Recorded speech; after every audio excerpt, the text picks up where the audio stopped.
السلام علیکم ورحمۃ اللہ وبرکاتہ۔ محترم متولیان مساجد، ائمہ کرام اور جماعت کے ذمہ دار حضرات، بندہ ابو القاسم نعمانی خادم دارالعلوم دیوبند آپ سے مخاطب ہے۔ اس وقت ایک بہت ہی اہم مسئلے کی طرف آپ حضرات کی توجہ مبذول کرانا چاہتا ہوں۔ اس وقت آپ کے علم میں ہوگا کہ شکیل بن حنیف کا فتنہ پورے ہندوستان کے اندر بہت تیزی کے ساتھ پھیل رہا ہے،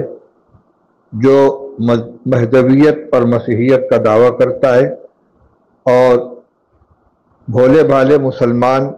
جن کو دینی تعلیمات سے تعلق نہیں ہے، دینی معلومات ان کے پاس نہیں ہے،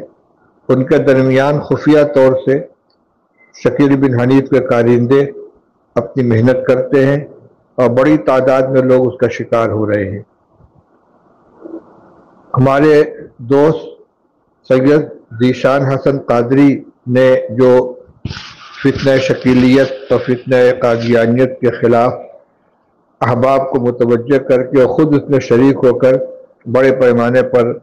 فتنہ شکیلیت کے مقابلے میں محنت کر رہے ہیں، انہوں نے اس طرف متوجہ کیا ہے کہ ان کے جو ساتھی پٹنہ، جے پور اور حیدرآباد وغیرہ میں اس میدان میں کام کر رہے ہیں، ان کا یہ احساس ہے کہ رمضان مبارک کے آخری عشرے میں شکیلی کارندے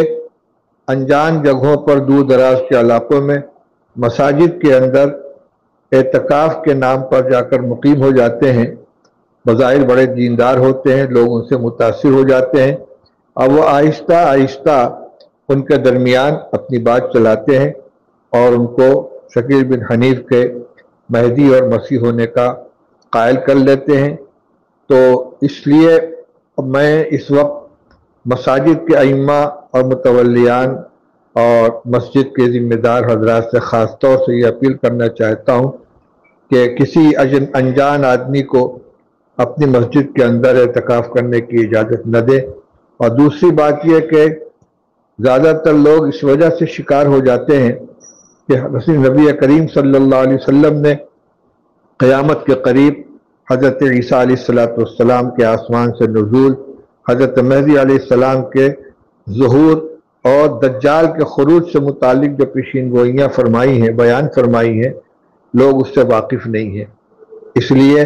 علماء کرام کی ذمہ داری ہے، ائمہ مساجد کی یہ فریضہ ہے کہ وہ عوام کو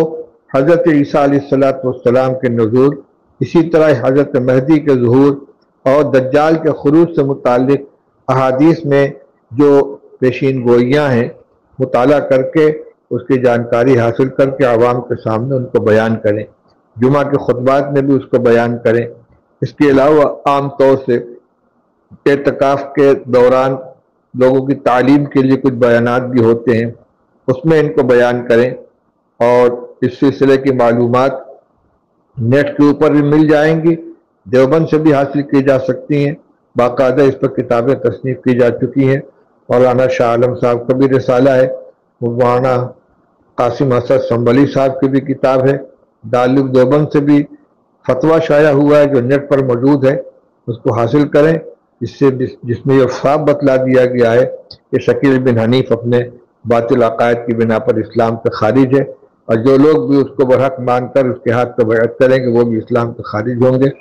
لوگوں کے ایمان کی حفاظت کے لیے ہمیں اپنی ذمہ داری کو محسوس کرنا چاہیے۔ اللہ تعالیٰ ہم اس کی توفیق نصیب فرمائے۔ وآخر دعوانا الحمدللہ رب العالمین۔